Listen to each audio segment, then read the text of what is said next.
घाटशिला विधानसभा उपचुनाव को लेकर भाजपा ने अपनी तैयारी तेज कर दी है। सूत्र बताते हैं कि उम्मीदवार चयन की प्रक्रिया लगभग पूरी कर ली है और अब केंद्रीय नेतृत्व के पाले में है। जो जानकारी छानकर सामने आ रही है उसके अनुसार राज्य नेतृत्व ने 4 नामों का पैनल दिल्ली भेजा है।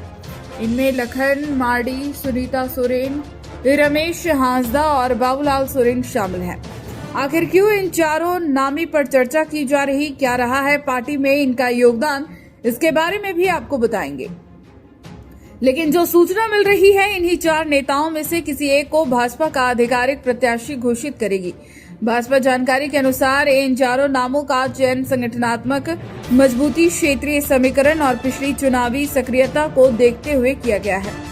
लखन चंद्र मार्डी लखन भाजपा के सक्रिय नेता हैं और घाटशिला क्षेत्र से जुड़े हैं। 2019 में भाजपा के प्रत्याशी थे। राजनीतिक दृष्टिकोण से देखे तो वे आदिवासी मामलों पर मुखर रहे और अपने बयानों से हमेशा हेमंत सरकार पर निशाना साधते रहते हैं। उनकी आदिवासी मुद्दों पर सक्रियता और समाज तक पहुंचे उन्हें एसटी वोट पर फायदा दिला सकती है। स्वर्गीय घोषित रिकॉर्ड को देखें तो वे आरोप प्रत्यारोप से मुक्त है। संगठन में उनका एक जाना पहचाना चेहरा है। सुनीता सोरेन जानकार बताते हैं कि सुनीता सोरेन भी भाजपा की उम्मीदवार सूची में शामिल है। सुनीता सोरेन जिला परिषद रह चुकी है। स्थानीय समीकरण का फायर भी सुनीता सोरेन को मिल सकता है। महिला उम्मीदवार होने के नाते महिला मतदाता को आसानी से वोट में तब्दील कर सकती है। रमेश हांसदा का नाम भी भाजपा के उम्मीदवार सूची में भेजे गए नामों में शामिल है। अपने एक बयान के लिए उन्होंने काफी सुर्खियां बटोरी थी। घाटशिला उपचुनाव में टिकट के लिए बागी बने रमेश हांसदा, कहा बाबूलाल नहीं मैं दिला सकता हूं।